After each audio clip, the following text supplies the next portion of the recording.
Hello student, good morning. सब कैसे है? ठीक ठाक। आज हम लोग पढ़ेंगे क्लास 9 का फिजिकल एजुकेशन का फर्स्ट चैप्टर और उसका meaning, definition and AIIMS and objectives of physical education. ये फर्स्ट चैप्टर का हमारा जो फिजिकल एजुकेशन सब्जेक्ट है क्लास 9 का पहला पोर्शन है। तो इसमें हम लोग देखिए, पहले लिखा हूँ meaning, definition and AIIMS and objectives of physical education. Physical education क्या है, इसके लिए पहले हम लोग को जानना जरूरी है। आप लोग जानते हैं फिजिकल एजुकेशन एक वास्ट एरिया है। बहुत पुराना टाइम से इसके लिए तरह तरह का लोग तरह तरह का सोचते हैं। कोई बोलते हैं फिजिकल एजुकेशन एक फिजिकल एजुकेशन एडुकेटर जो करते हैं वही फिजिकल एजुकेशन है। कोई बोलता है फिजिकल एजुकेशन एक गेम्स है। कोई बोलता है फिजिकल एजुकेशन ट्रेनिंग है। पर कुछ जिसका मन में जो आता है इसके इंटरप्रिटेशन उसी हिसाब से करते हैं। तो as a student of physical education of class 9, just you have to learn what the physical education is. Physical education के लिए बहुत सारी एजुकेशनिस्ट अलग अलग ढंग से इसका डेफिनेशन दिया है। उसमें मेन है चार्ल्स बूचर, एच.सी. वर्क, वॉल्टमर एंड एस्लिंगर, जेफी थॉमस, ऐसा बहुत सारे एजुकेशनिस्ट इसका डेफिनेशन अलग अलग ढंग से दिए हैं।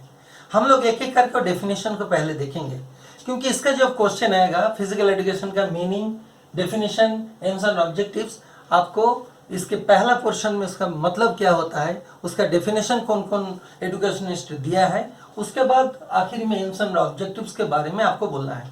वो भी उसी हिसाब से बोलना है, मार्क्स के हिसाब से। तो हम लोग पहले देखेंगे जो कौन एजुकेशनिस्ट क्या क्या बोले हैं। जैसा मेरे पास जो है एडवर्ड हिचकॉक, एक एजुकेशनिस्ट है, फेमस एजुकेशनिस्ट। उन्होंने बोला है physical education is such a cultivation of power and capabilities of student as well as enable him to maintain his bodily conditions in the best working order, providing at the same time for a greatest efficiency of his intellectual and spiritual life.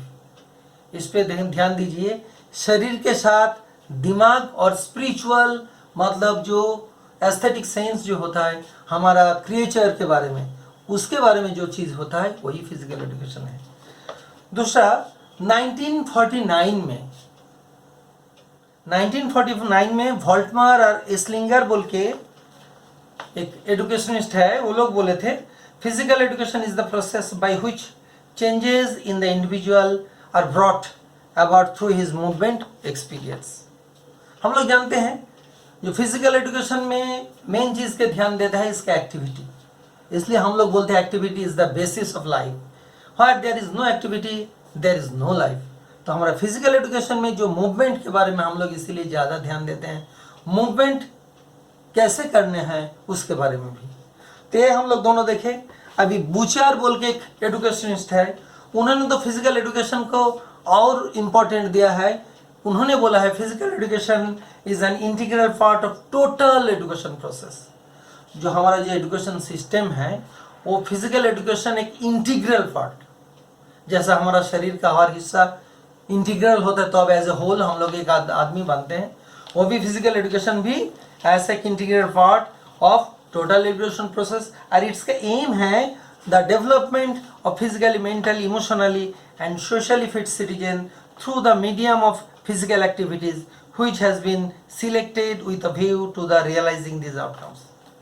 तो इसमें देखिए क्या हुआ, socially, emotionally, mentally fit citizen मतलब wholesome development, एक इंसान का पूरा डेवलपमेंट जो करते हैं वही फिजिकल एजुकेशन है।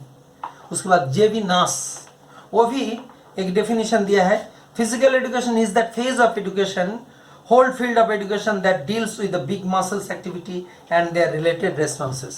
इसमें और एक चीज़ उन्होंने बोले हैं, जो बिग मसल्स एक्टिविटी, हमारा जो शरीर का बहुत सारे पार्ट होता है, आप लोग जानते हैं skeleton system, muscular system, endocrine, respiratory system, बहुत सारी जो सिस्टम है उसमें मस्कुलर सिस्टम भी एक पार्ट होता है।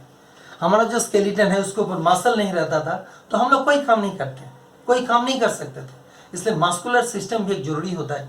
और उसमें बिग मसल उन्होंने बोला है, जेबी नास का कहना है जो बिग मसल्स एक्टिविटी, कोई भी काम हम लोग करते हैं थ्रू द मस्कुलर फाइबर। आजकल इसलिए देखिए आप लोग भी जो छोटा टाइम में है जिम में जाते हैं, बहुत लोग अपना बाइसेप दिखाते हैं। ये जो बाइसेप देखा के सोचे लोग को प्रूव करता है कि आपका कितना ताकत है।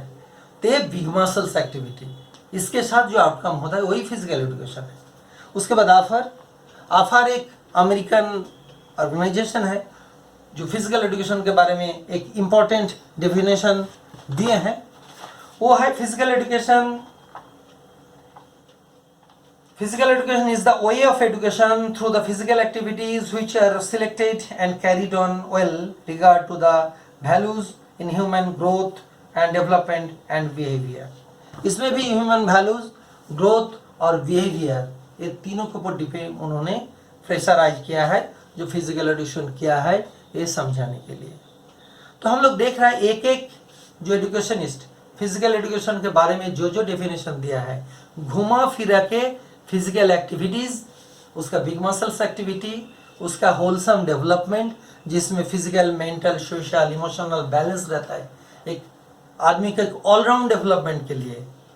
क्योंकि हम लोग जानते हैं जो sound mind lives in a sound body. Sound मतलब एक फिट शरीर में अच्छा दिमाग रहते हैं। इंग्लिश में एक राइम की तरह है, Let it be prayed that there be a sound mind lives in a sound body। जो शरीर साउंड रहेगा उसमें कोई भी काम अच्छा से करने का ताकत भी रहेगा। तो ये है फिजिकल एजुकेशन। इसमें और दो चार जो एजुकेशनिस्ट है उसका डेफिनेशन आप लोगों को मेमोरी करके रखना पड़ेगा, समझना पड़ेगा, और एग्जाम में आएगा तो वो, क्योंकि जो एजुकेशनिस्ट लोग जो डेफिनेशन देते हैं उसमें कोई मॉडिफिकेशन नहीं चलता।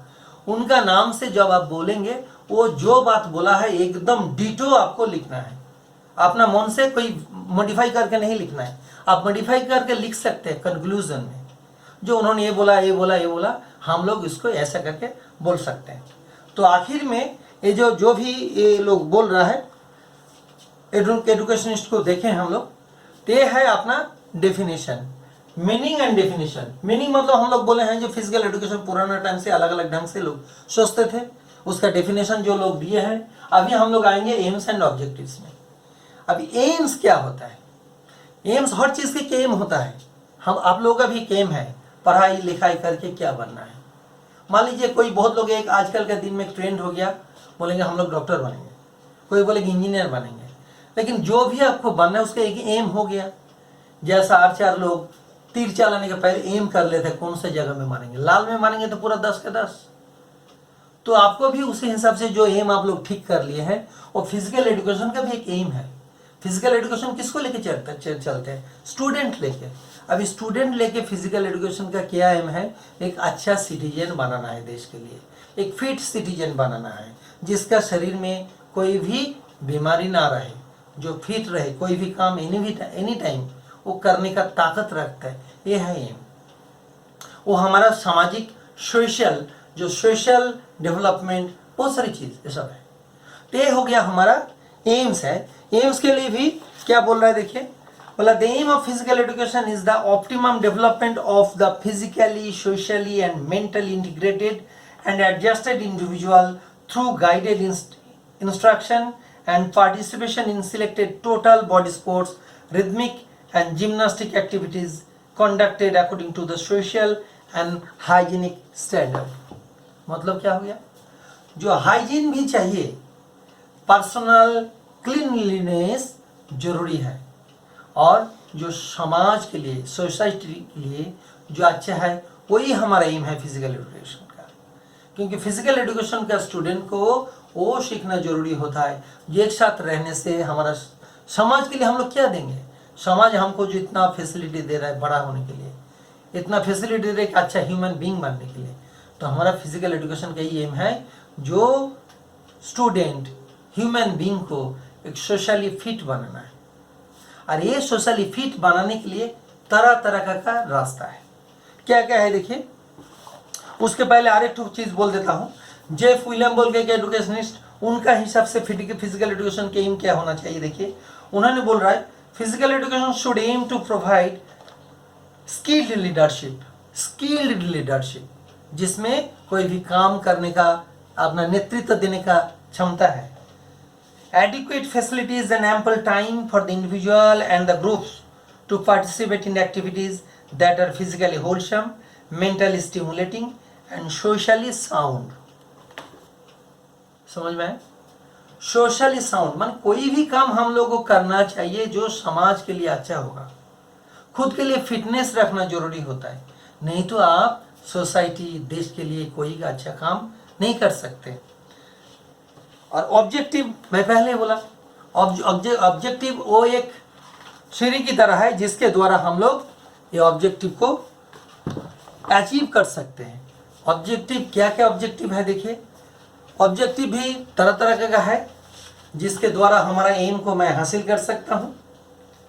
उसमें physical development, mental development, social development, neuromuscular coordination, emotional development और हेल्थ। इसमें 4 कैटेगरी में हम लोग मेनली इसको बांटते हैं जो ऑब्जेक्टिव को, physical development, motor development, mental development और सोशल डेवलपमेंट।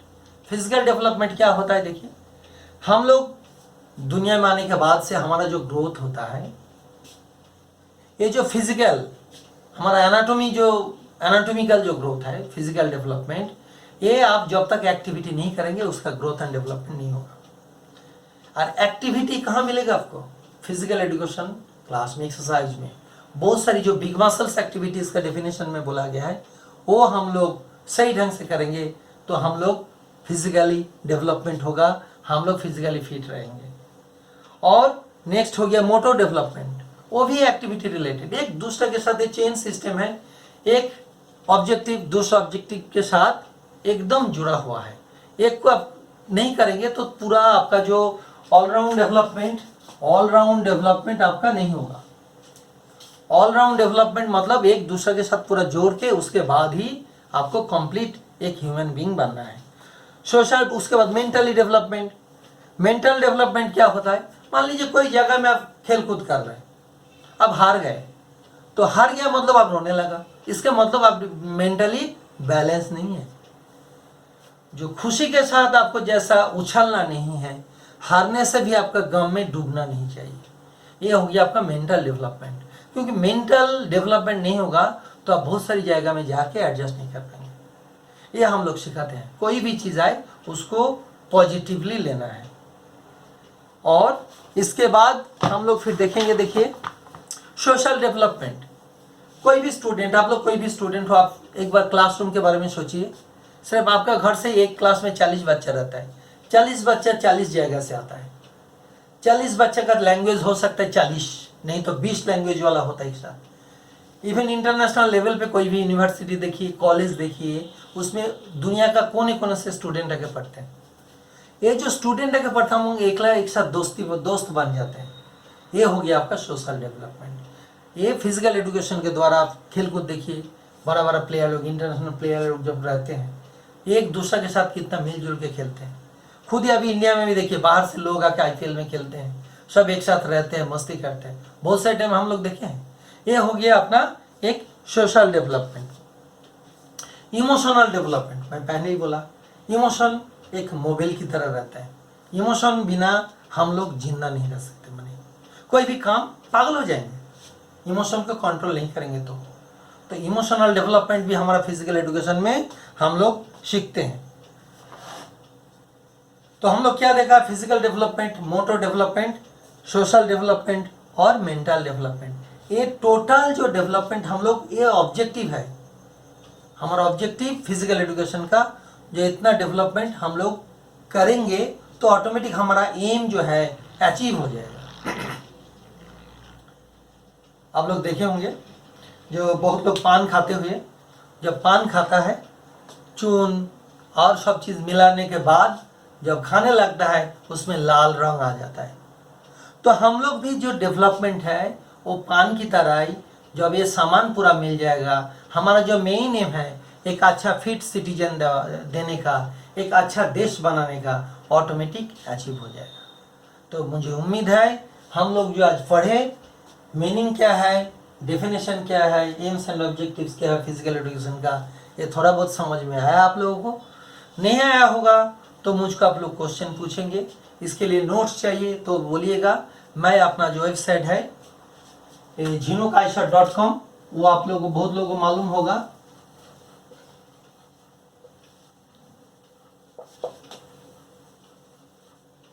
इसमें हम अपलोड कर देंगे और कोई भी आप लोग क्वेश्चन होगा तो उसमें पूछिएगा।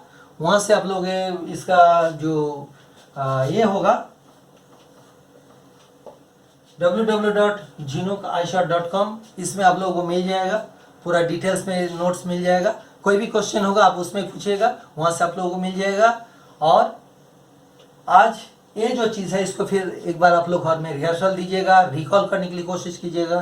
कुछ भी प्रॉब्लम होगा एकदम सीधा मुझको बोलिए, I will try to my level best to solve your problem. और all the things will be uploaded in my website www.jhinukaiser.com. From here you can download it, and any question you directly ask me, I will give the answer. Thank you. फिर हम लोग अगले video में मिलेंगे जिसमें यही chapter wise एक के बाद एक यूनिट में जो भी है पैरा उसी के हिसाब से हम लोग फिर पढ़ते रहेंगे। Thank you.